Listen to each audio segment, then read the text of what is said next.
Name is Barbara Grosh. I'd like to welcome everyone here today. I'm the president of the League of Women Voters of the Rochester Metropolitan Area. I'm very happy that everyone's here and that we have this great speaker tonight. I'd like to introduce Sarah Burns.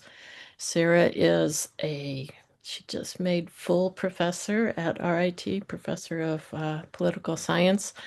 Her specialty is the War Powers Act. So after she finishes her talk on fact and fiction on the campaign trail, I have time for other questions, you can think about those. So I am going to turn my camera off and listen to Sarah. I'll be back to help moderate questions when she gets done. Take it away. Thank you very much, Barbara, and thank you all for having me. I'm really excited to talk with you today. I'll say that my grandmother was a member of the League of Women Voters, so it's exciting to participate with you guys about political things now that I'm all grown up and have something that I can share. So I wanted to start by showing you guys, having you guys listen to a robocall from the 2024 New Hampshire primary. So I'll just play this. And if you can't hear it, then please let me know. Malarkey. You know the value of voting Democratic when our votes count. It's important that you save your vote for the November election. We'll need your help in electing Democrats up and down the ticket. Voting this Tuesday only enables the Republicans in their quest to elect Donald Trump again. Your vote makes a difference in November, not this Tuesday. If you would like to be removed from future calls, please press 2. Okay. So the reason I played that video for you guys is because it is entirely fake. So I'll start my slideshow now. Sorry, 1 second. I just have to make something smaller. Okay. So as Barbara mentioned, I teach about security studies, and today I want to talk about a different kind of security threat, one that is targeting not our borders or our welfare or freedom, but our ability to know what is true. So having played that for you, I want to talk about what happened in this situation. So it was 2 days before the New Hampshire primary in January of 2024, and thousands of registered Democrats received this phone call. So if it sounds like President Biden to you, that's entirely understandable because that was the point. But every word of it was fake, and it was generated by artificial intelligence and sent to thousands of voters with one purpose, which is to suppress Democratic turnout. Okay. So what's even more surprising is the cost of it. So that costs only $150. So what happened was a political consultant hired a magician, and I'm not editorializing here, an actual magician to clone the president's voice using freely available AI software. And it took minutes. So I wanted you to hold that number in your head, $150, right? Which, is an expensive dinner, but it's not very expensive for faking out the electorate. Okay. So because of that, we have all of these basic facts that creating convincing disinformation has collapsed in terms of the expense, and institutions that were designed to protect our electorate are being dismantled. Okay. So before we go on further, I just want to make sure we're speaking the same language. So we have 3 different kinds of broadly understood misinformation. So you have misinformation, disinformation, and malinformation. And I hope that you see from this that you shouldn't conflate all 3 together. It's true that we tend to use the language of misinformation, but I want to show the different definitions so that it's a little bit clearer. So first, misinformation is false information shared without the intention to deceive. So this is if someone's sharing something with you and they genuinely think it's real, but it actually is fake. Disinformation is significantly more problematic. This is false information created and spread to deliberately deceive. So the intention here is to mislead. So the example there that I just gave you is disinformation. This was a robocall that someone manufactured in order to suppress voter turnout. And lots of people in New Hampshire thought it was genuinely real. Finally, the last area is malinformation. And so this is true information that's weaponized by stripping it of context or timing its release to cause harm. For example, leaking real but out of context quotes from a candidate the night before an election when there's no time to respond. An older example that people may recall from the 2008 election cycle, so the Democratic primary, is when pardon me,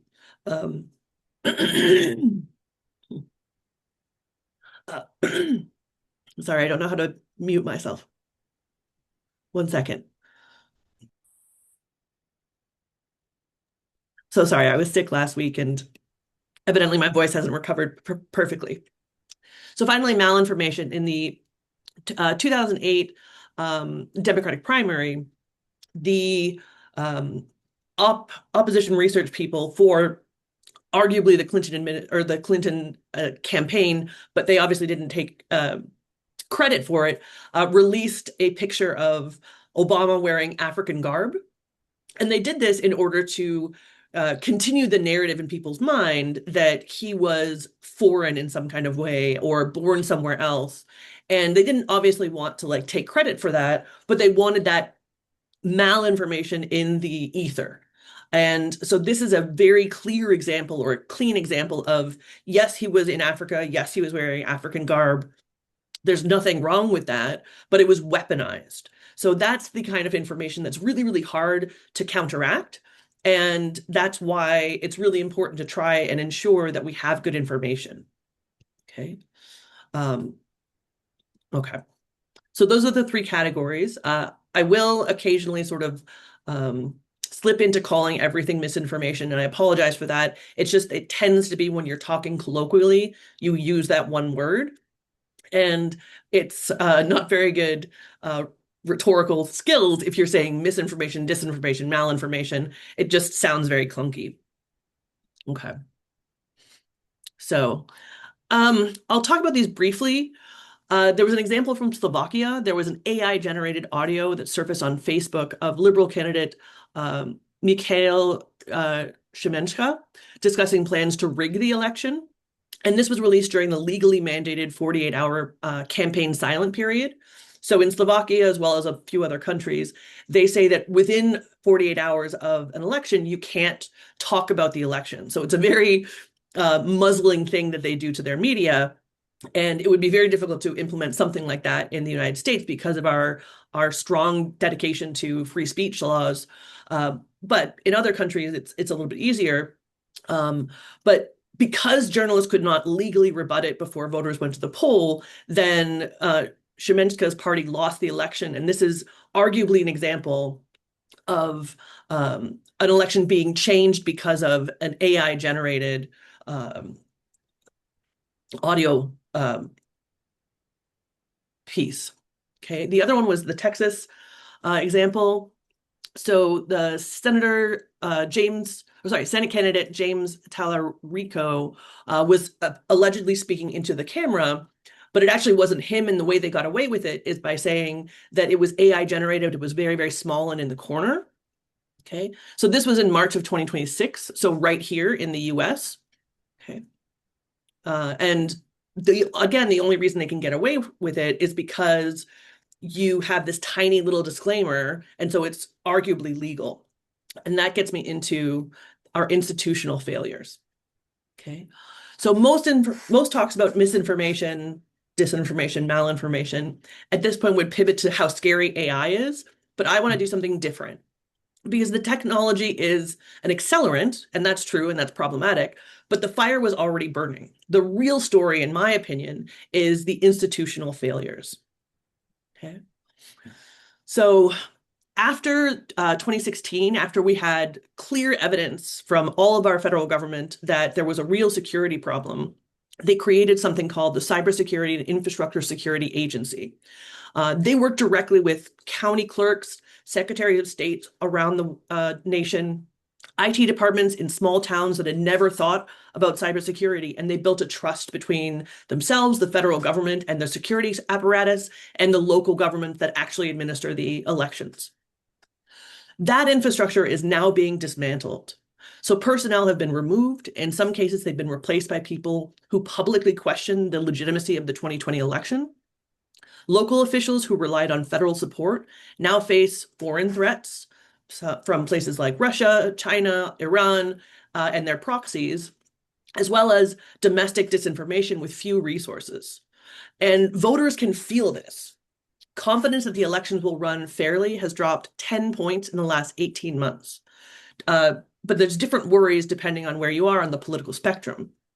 So Democrats worry about voter suppression, Republicans worry about voter fraud, and independents worry about misleading information. So everyone's concerned, they just disagree about what the threat is and how to combat it, right? And this makes it very difficult to combat. So the institutional story gets even worse than that. It's not just that the security apparatus is being weakened. People who actively promoted election misinformation are running for offices in important elections. So States United Action tracks this. As of this spring, we have 53 candidates who have denied the election results in 2020, and they're running in 23 different states for the role of governor, secretary of state, or attorney general. And these aren't symbolic offices. These are the people who certify your vote, maintain voter rolls, and decide how audits work, as well as enforcing election laws. Arizona is one of the most striking cases. Election deniers are running for all 3 statewide offices. The lead gubernatorial candidate, Andy Biggs, voted against certification in the 2020 election when he was in Congress, and he's now polling neck and neck with the incumbent governor. If he wins, he'll oversee Arizona's role in the 2028 presidential election. And here's the subtle thing. These candidates have gotten rhetorically more intelligent. It used to be that running in the election and claiming that the election in 2020 was rigged was actually costing candidates their spot. And so now candidates claim that even though they denied the election was legitimate in 2020, they will certify whatever results come to them in the next elections. So it's a different strategy, and that makes it much more subtle and much more possible that we will have systemic problems in a variety of different states. Okay. So, pardon me, I'm going to try and clear my throat again.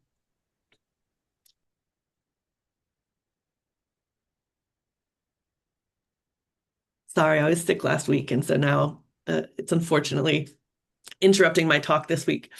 So the problem we have really is congressional abdication.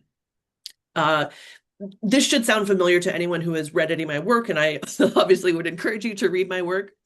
But we see the same dynamic that I've written about with war powers when it comes to election security. Congress does not have a political incentive to act on election security because taking a position means defining the threat, and that will alienate someone. If you say the threat is foreign interference, you're implicitly defending the legitimacy of the elections, and some of your voters think those elections were stolen or fraudulent in some kind of way. If you say the threat is voter fraud, you're implicitly supporting restrictions that other voters see as suppression. The safest move, therefore, is to do nothing. And that's exactly what we see happening. For example, when it comes to war powers, the House tried to block military action in Venezuela earlier this year. We also saw some movement or some efforts at a movement on restricting Trump's actions in Iran, and neither one are passing. And the reason they're not passing is because Congress wants to look busy and look like it's interacting with the problem, but then ultimately retreat so that they don't have to take responsibility. So this is really institutional abdication, and misinformation thrives in a vacuum like that. Okay. So I'll spend a little bit of time on the technological accelerant, so the very scary AI monster that's coming for all of us and some of our jobs. Sorry to laugh, but it's easier to laugh than to cry. So the public already has a sense that AI will be really significant. 85% of Americans say that AI-generated content will spread misleading election information. So they're right to be worried, right? This is not just a fact that we're going to see more AI generated content, it's also true that because we feel that way, because psychologically we think that we're going to have more misinformation, then that sows distrust between the electorate and the elected officials and the people running for offices. So what's changed isn't just quality, it's also cost. Creating a convincing deepfake used to require a film studio's budget, right? So remember maybe back to the 1990s when we saw the incredible CGI that they used in Jurassic Park, and it was, let's say, changing the entire cinema landscape. And we've seen it get easier and easier and easier. And in the realm of elections, we see that in 2016, in St. Petersburg, we had the Internet Research Agency, and they had hundreds of employees. Now, basically, what it used to take hundreds of people to do, working really, really diligently, one can do that with a laptop and a dream. So there can be thousands of personalized messages targeted to specific voter demographics by one person with one laptop. So the World Economic Forum has a global risk report, and this surveys institutional leadership worldwide. It now ranks misinformation and disinformation as one of the top short-term global risks. So it has moved above things like climate change and economic instability, both still very important, but for the World Economic Forum, misinformation has taken a higher place. Okay. And this is true across their 2-year horizon and 10-year horizon. So in other words, they're predicting this is not just a short-term problem, it is a systemic long-term problem that we have to deal with. Okay. So here's what keeps me up at night. In March of 2026, completely synthetic videos of Iranian missiles hitting Tel Aviv went viral on X, so what used to be called Twitter. Millions of people shared them as real footage. Here's the new part. When users asked Grok, which is X's own AI chatbot, to verify whether the video was authentic, Grok said yes, they were real. It then fabricated citations from Reuters and CNN to support its answer. The Atlantic Council documented over 300 contradictory responses from Grok about a single fake video. So what's happening here is AI is creating disinformation, confirming the disinformation, and manufacturing fake evidence to support the disinformation. So there's no longer a human in the loop at any stage. So this isn't a hypothetical, this is happening. This happened 3 months ago, 2 months ago, right? So what can we actually do, right? I don't want to have you all, crying into your dinners. But I did want to tell you that, yes, the institutions are failing and yes, technology is getting worse, but I don't want you to feel helpless because of that. So I'll give you a few concrete tools. Okay. First, the emotional check. This, I think, is the most important thing. Basically, if something feels like it's too good to be true, then you should take a beat, take a minute to yourself and try and verify it, right? Disinformation is engineered to hijack your emotions. So the stronger your reaction, the more skeptical you should be, right? Unless it's, kittens playing with elephants or something like that, which is naturally awesome. So your reaction isn't your instincts telling you that something is important. It may be that it's disinformation working exactly the way it's designed to work. So we have a study out of Hungary that found that the single strongest predictor of whether someone could spot fake news was not their education level, their political knowledge, it was their analytic thinking. So the willingness to slow down for a minute and question their first reactions. Okay. So again, disinformation hijacks your emotion. This is why you should stay skeptical.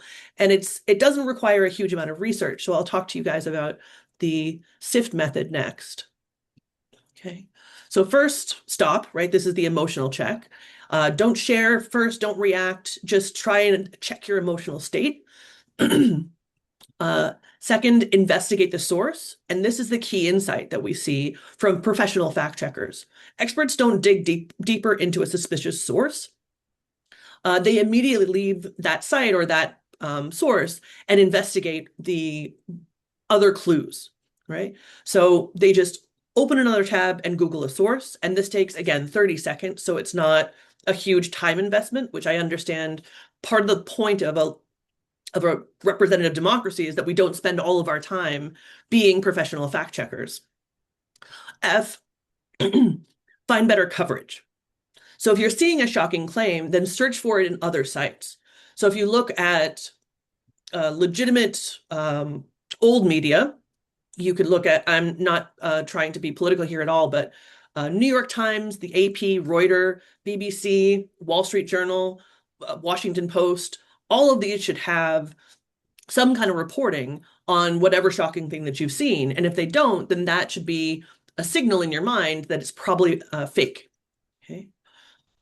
Then T, trace the claim back to the original context, pardon me. This is especially important for malinformation because this is where the information is technically true, but has been stripped of the context. Remember, I mentioned when it was leaked that Obama had this picture of him in African garb.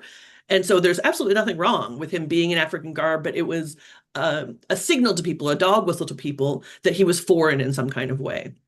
And so it's that kind of thing where it's very difficult to get away from it or get around it.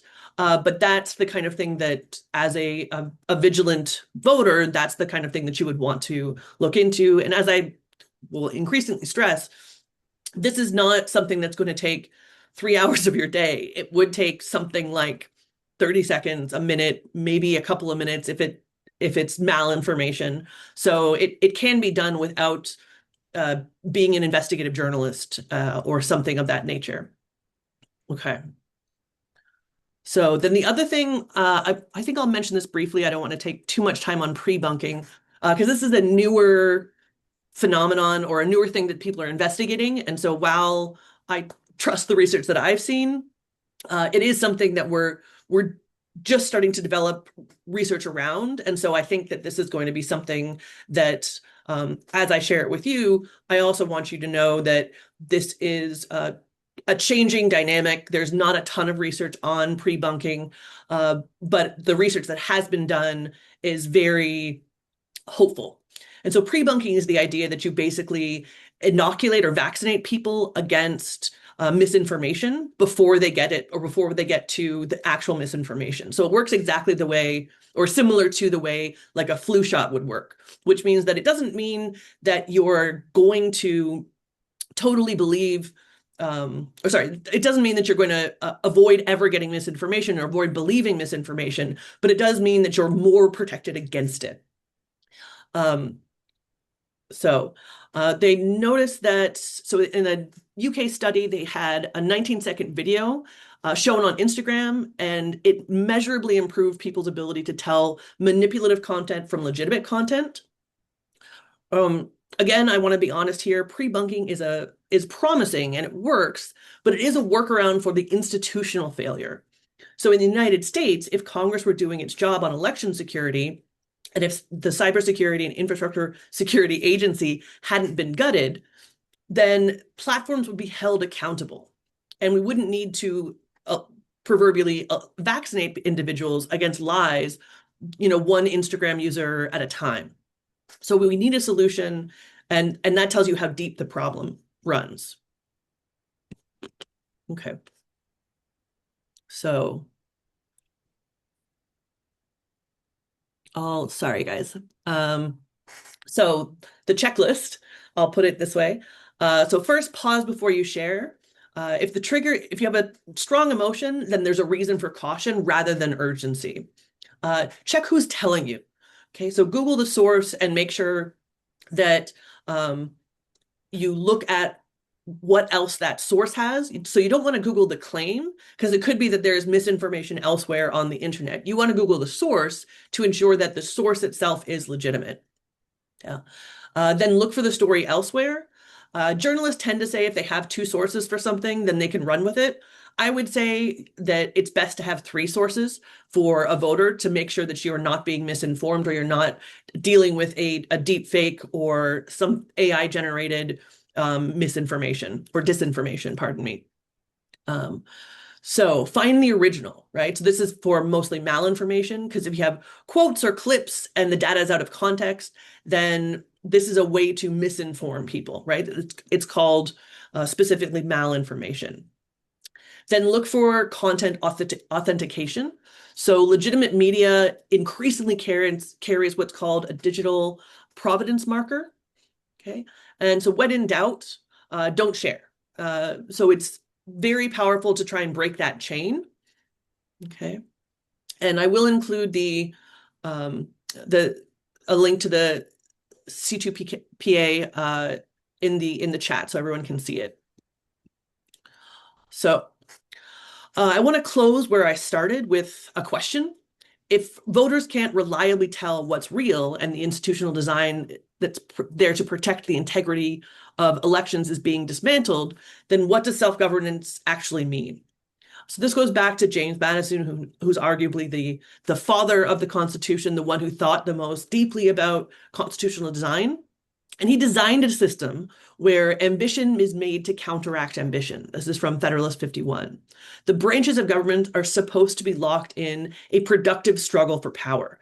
This can be messy and it can be, mudslinging, but that struggle keeps branches from not becoming too powerful. So that tension is a feature that was created by the founders, not a bug. So the struggle has to work. The struggle has to exist for the struggle to work. In the case of war powers, we've seen that Congress has stopped really showing up decades ago. In election security, we're watching the same thing in real time. The executive is consolidating control over the narrative, and Congress is avoiding accountability. Voters then are left to fend for themselves against sophisticated AI-powered disinformation campaigns, and the courts are not doing as much as they could to stop this from occurring, right? Part of the difficulty for the courts compared to Congress is that there aren't very good laws on AI and the technological innovations that we've seen very recently. So the only branch that really can effectively address this is Congress, right? It's true that state and local governments have certain tools that they can use, but they are much less powerful than the American federal government. Okay.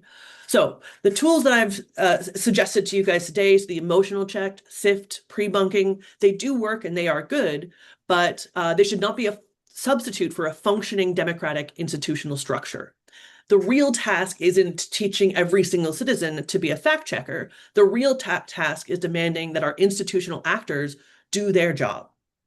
And so with that, I will end my talk and ask if there are any questions. And I will move out of sharing mode. Right. I think since we don't all fit on one screen, if you want to raise your hand, that would be great. So your little digital hand, that is, but you can also just ask a question if you've got one. Yeah, and I'll put the C2PA in the chat so you can see what it looks like. Okay, so it looks like somebody raised their hand, but I'm still not seeing who it is. Oh, Mary. Mary, yeah. So, pre-bunking, is there a brief example of pre-bunking? I understand it's new and it may not all be fully researched, but I'm not sure I understood an example of one, or of how you would pre-bunk. So what we would do is what they did in the UK was they said essentially what I just mentioned was like they didn't use the SIFT methodology exactly, but they said, if you're seeing election content, then here are the things you should do to ensure that it's real rather than AI, and you should be aware of the fact that there is a lot of misinformation that's occurring right now. And so that's the ad that they used in the UK. Okay. Yeah, I would have trouble pulling it up really quickly here, but that's the example that I have. Okay.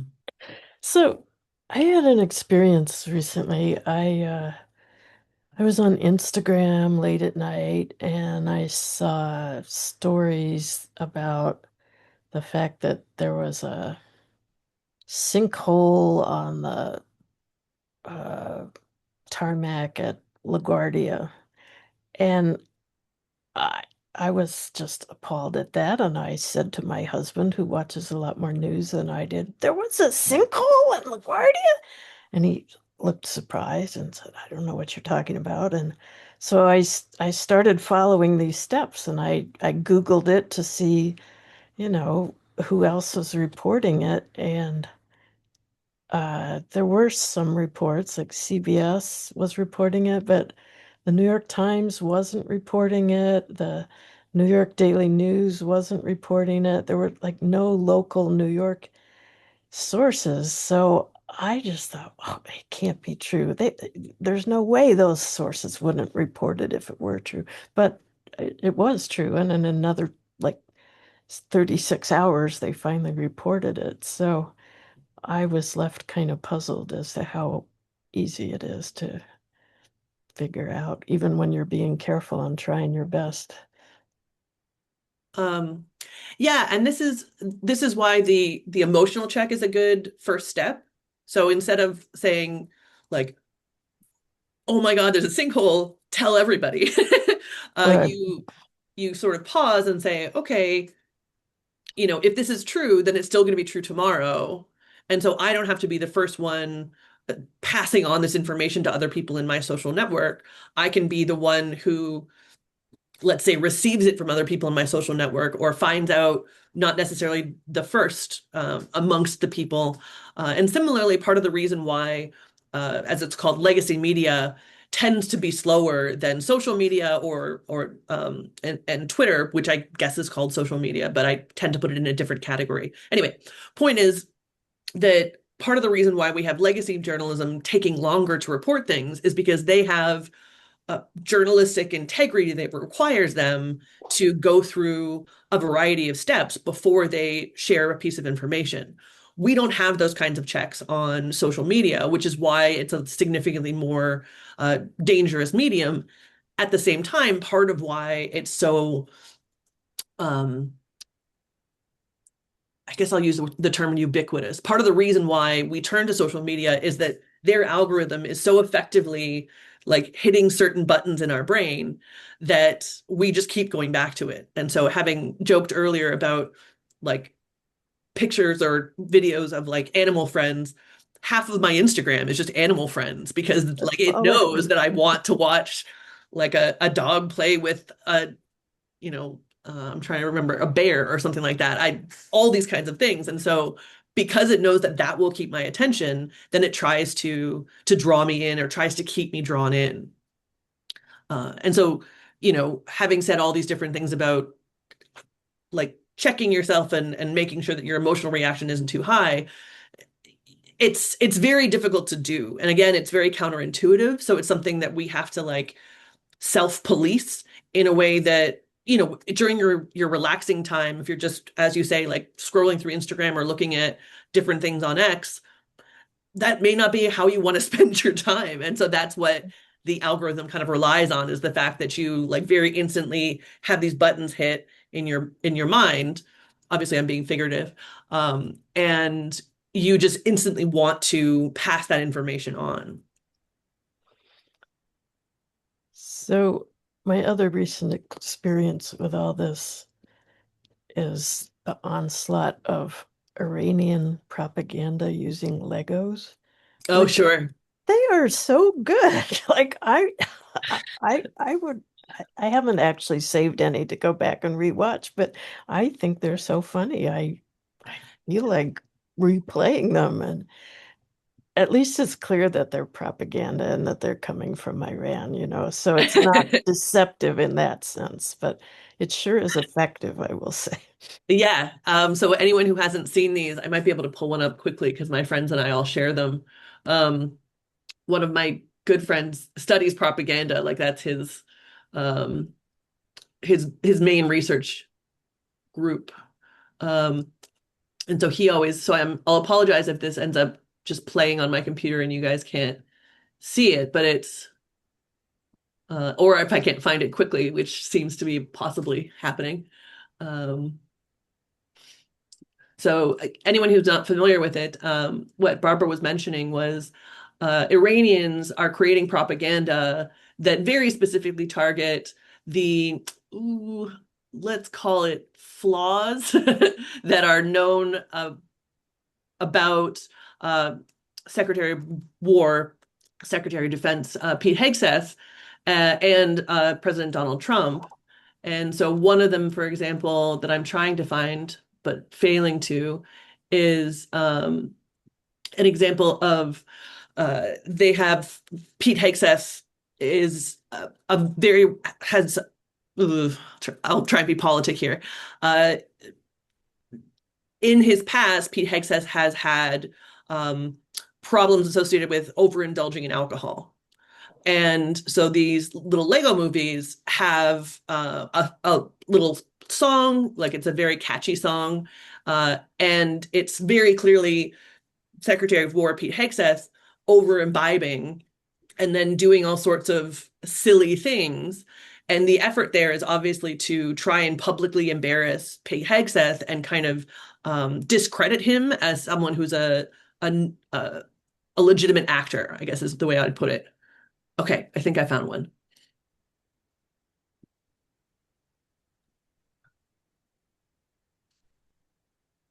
Yeah, I got one. Okay, let me share this so you can see what I'm looking at. Zip, zip, zip. Obviously, if anyone has other questions, feel free. I'll just see if I can get this to play.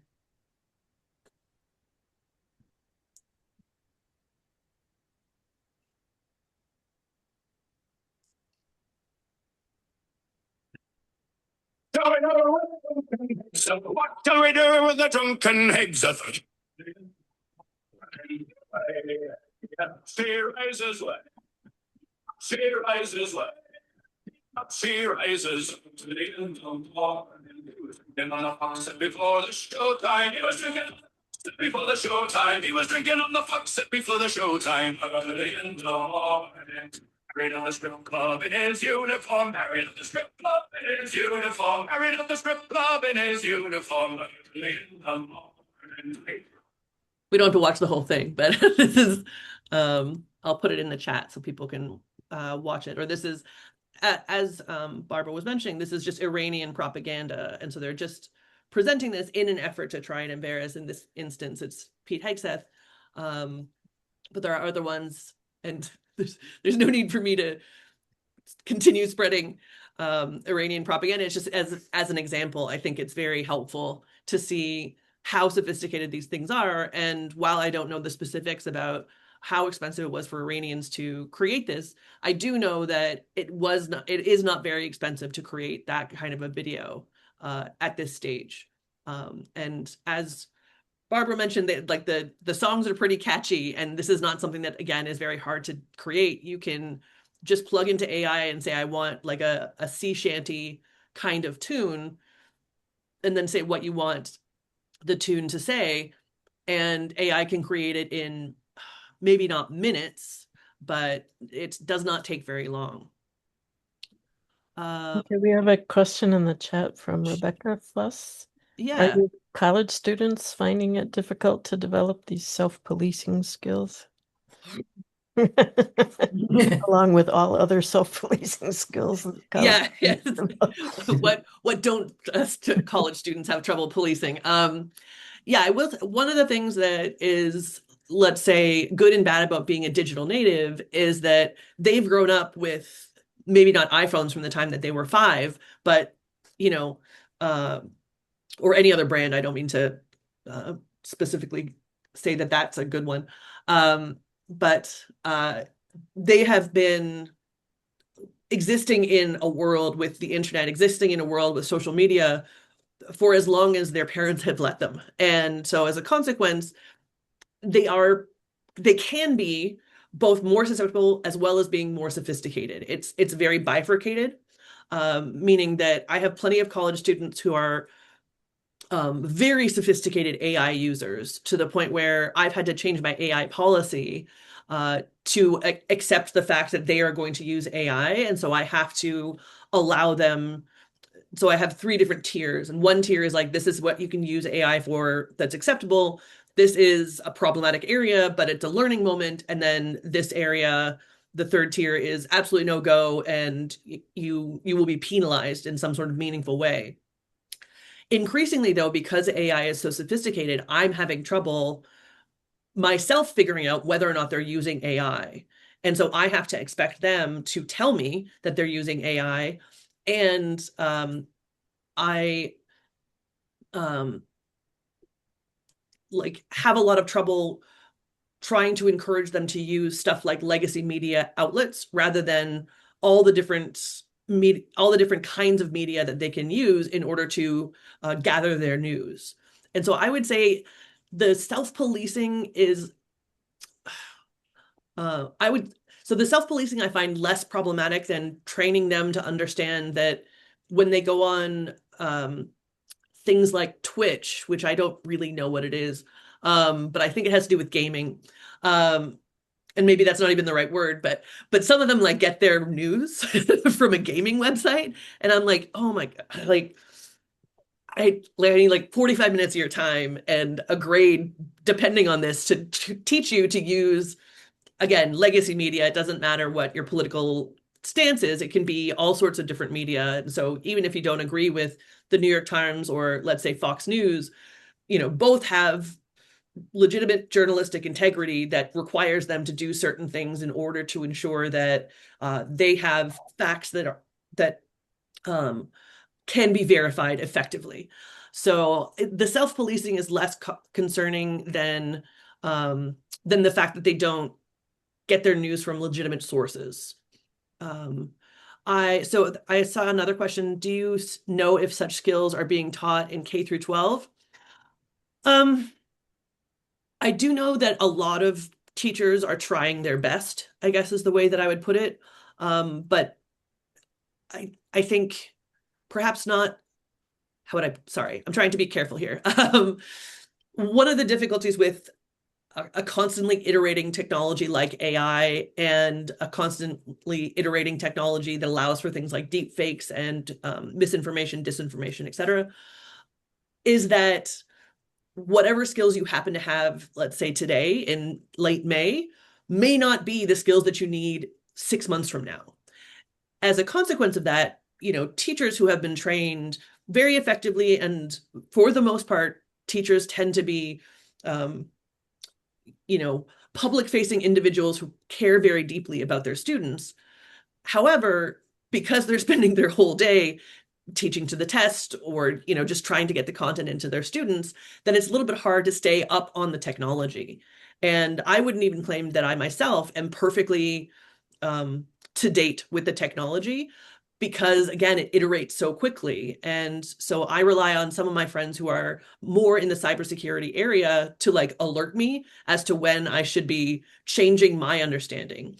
What I mean to say, that's a long answer to that, but what I'm trying to say is, even if teachers are trying their best, and even if they understand some kind of aspect of these tips and tricks to try and get real information into the minds of their students, because it's getting so much easier and so much quicker and so much more deceptive, it's very difficult for them, for us, for everyone to stay on top of the technology and ensure that you are doing the right things and doing what's necessary in order to avoid getting misinformed. Okay. I guess the fact that legacy media is struggling so badly right now makes this all the harder. I mean, Yes, it does make it harder. And also, I can't remember, I was talking about this yesterday. One of the things that's also very difficult for especially legacy media is, even if they're trying to be objective, even if they're trying to say, this is true and this isn't true, there are people who then think, oh, well, you just don't like Biden, or you just don't like Trump. And so that's why you're reporting on this very embarrassing aspect of pick a political party or a political candidate. And even if it's entirely true, and even if you are reporting effectively on a serious problem, then you still have the biases that exist in many of our minds that say, well, the only reason you're talking about that is because you hate this person or this party. And so that makes it even harder for legacy media to do legitimate reporting and to do it effectively so that it disseminates into the population. Um, So, as I'm thinking about all the different ways people could trick voters, it seems like some of them, some of the most damaging ones I've heard about are actually at a pretty local level. And those are even harder, I think, for people to really research. So that, I mean, even that clip where Biden was telling people not to vote on the primary, like, uh, or I've heard of letters that were sent out telling primary voters that the election's on it's the other election that's on Tuesday, but ours is on Thursday, so make sure you vote on Thursday and not on Tuesday. Like, if there's no good local news sources, which there really hardly are anymore, it's pretty hard to either verify the truth or uh, spread the debunking fast enough because Yeah, I totally agree. And I think also one of the difficulties that we have in the United States that isn't as prevalent in other developed democracies is that because we have a decentralization, which again, I'm not trying to say like we should just have one federal government and everything else we should get rid of. But what I'm suggesting is because we have such a focus on decentralization and because we have such a focus on um, free speech, then it's very difficult for members of the government at every single level to say effectively, like, this is fake. You shouldn't pay attention to this, right? And as you mentioned, because we have so much less local reporting, then it's a lot harder for people to say, okay, we have this one legitimate local paper and they do a good job reporting on all of this information, so I can trust them. And um, I do think I don't want to say this is coming around, but one of the things that we see with the fact that it's a lot more inexpensive to have some kind of local presence, then we have some institutions attempting to create more local news because everyone's kind of seeing that there's been a hollowing out in the United States of state and local news. And so it feels to me a little bit like we're never going to go back to where we were, where we had really good local reporting in most major cities. But I do think that we are going to see more and more attempts at reporting on local stories in an effort to combat what you're talking about, which is just the fact that we've become such a nationalized country where all we care about is what's happening in Washington, D.C., when, we should know. I think Mary was mentioning that there was a car accident on Empire Boulevard. And so having some way that we could locally have that information so that everyone would know, this is real information about these candidates for mayor, and this is fake information. That would be, I think, very helpful. yeah. Well, it's actually making me feel pretty good about work the league does because we're out there pre-bunking a lot of information about when the elections are and what the elections are, and these are primary elections, and only if you're registered as a Democrat will you be able to vote. And like it's it's almost it feels boring sometimes to me, and it feels like, oh, everyone knows this, but in fact, we know that not everyone knows this, and we do have somewhat of a good name like legacy media. So actually, probably some of the work that we do is pretty important. And people do call us on election day and ask us Oh, questions, and well, they also ask us like, I need a handicapped accessible van to pick my mother up at her house, and it has to be within 30 minutes. They ask for the world, but yeah. Yeah, it is. I think that you're correct that it's valuable work. And it's one of the things that I really like. We have get out the vote campaigns at RIT, and to speak to whether or not college students have difficulty self-policing, the amount that college students don't know about voting, how to vote, where to vote, when they can vote, things like you mentioned, in New York State, you have to be a registered Democrat or Republican in order to vote in the primaries. And so even that kind of information, I teach a class on elections every other year, so during election cycles, and the number of students I have who are taking that class who don't have the basic information about how they themselves would carry out this democratic obligation, let's call it, is striking to me. And so we often spend, besides the fact that in almost all of my classes I have to be like, all right guys, like you can't get your news from this or that, you have to use these sources. And again, it's not political. It's not trying to say, value one political side over another. But it is an effort to show them that, the sources that they're using are not giving them what they really need. And similarly, I'm always confused. Well, I shouldn't say confused. I'm no longer confused. I have the very similar experience to you guys, which is, around election time, the amount of information that I have to then present to people because they don't know the basics is, um, problematic for a democratic system.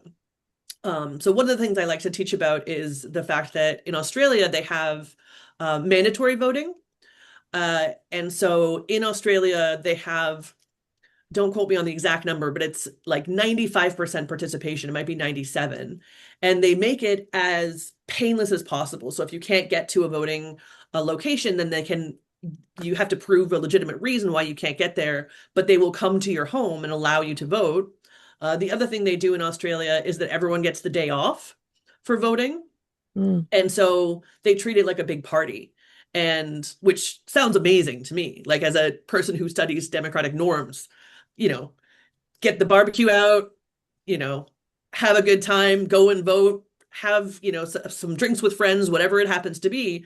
Uh, that seems like a great celebration of a democratic norm rather than something that's like, you know, diminishing productivity or something like that. So I think that is a, a positive idea. That said, part of the reason why you don't have mandatory voting is because we have, again, this decentralized system in the United States. And so it's very hard to convince anyone at any level of government that that seems like something they should use their political capital to encourage or to create. And that goes back to my concern about institutional failure. Yeah. Well, I mean, I've had talks with all sorts of elected officials and electoral officials about, um, how hard it is for a lot of people to learn, like that we have closed primaries in New York and they won't be able to vote in primaries if they're not registered in a party. And they just shrug. And it's pretty clear that what they're really saying is it it's it's a form of a literacy test. They're too stupid and we don't want them to vote. They don't quite say it that bluntly, but that's what But it. that's the feeling you get. Yeah. Yeah, yeah. So yeah, no, I don't see a lot of support for requiring voting. Yeah, I think it's again the incentive structure question, right? They don't have an incentive to change the electorate because they like I don't want to say the devil but they know who is in the electorate, they know who votes. And so, like you said, if you try and change that, then it might be that you're negatively impacting yourself or your party. And that's not something that they're looking to do. Yeah. I once wrote a grant proposal to the Rochester Community Foundation for a project that I thought could increase turnout remarkably. And when I spoke with the grant officer, his eyes got really big. He was an elected official, and he said that would make campaigning a lot more expensive. And that was his first thought, not how great it would be if everyone was voting, but I would have to mail postcards to everyone instead of just the half of Democrats who sometimes vote in a primary. So I see Herman's hand is up. Yes, I just wanted to see if you could explain a little bit more about how the C2PA, the credential thing works. I mean, obviously I haven't had a chance to explore the website yet, but if I am looking at a website or at a post on social media or something, what should I be looking for to see whether this is credentialed information? What should I be looking for? Some mark on some kind of identifier? Yeah, it's content credentials. So I'm just trying to get to the specifics. So it's pretty, so the core aspects, it's where they say that the signer is simply the person who's authentically giving the information. So to turn back to what I was saying, that Grok created or fabricated sources from Reuters and pardon me, CNN, I think it was. So the C2PA effectively has like a watermark on the page that says, this is authentic, this is coming from CNN, this is coming from Reuters, that kind of thing. So that's how it works. And that will be obvious when I'm looking at the page. The watermark will be clearly visible to me. Yes, exactly. Yeah, so watermark is not exactly the right. It's like a little symbol in the corner. Sorry, my hand's right in the sun. So it's a little symbol in the corner. So it demonstrates to you that, one, that website is part of the organization that's trying to engage in correct information and avoid misinformation. And therefore you are safer to trust that information. So I say that very hesitantly because the likelihood that this will eventually be exploited by some kind of organization, I think, is nearly inevitable, right? It's essentially an arms race. I don't want to liken it to the Cold War, but that's not a bad analogy to thinking about how AI and so those who are trying to protect you from misinformation are up against those who are trying to give you misinformation. And so they're both kind of trying different iterations in different ways of stopping you from having either misinformation or correct information. And because it's a proverbial arms race, then I can say this today, that's a good website, that's a good watermark to look for when you're online. But that doesn't necessarily mean in a month from now or 2 months from now that someone won't find a way to fake that, right? Which is why you have the steps of shift in order to try and find, in order to try and ensure yourself that the information that you have is legitimate. Thank you. Mm-hmm. All right. Any more questions for Sarah before we let her go? All right. Well, so we can announce that Sarah's going to be doing a second program for us in July. Is that what you guys were saying? July 23rd or something, but we will be publicizing that, but keep your eyes out for it. So this has been recorded and I will be sending the link out very soon to everyone who was pre-registered. And eventually we'll get it onto our YouTube station. All right, so thank you, Sarah, for joining us, and we look forward to learning what's new by July. So. Yeah, we'll see. We'll see if anything I said today is still true.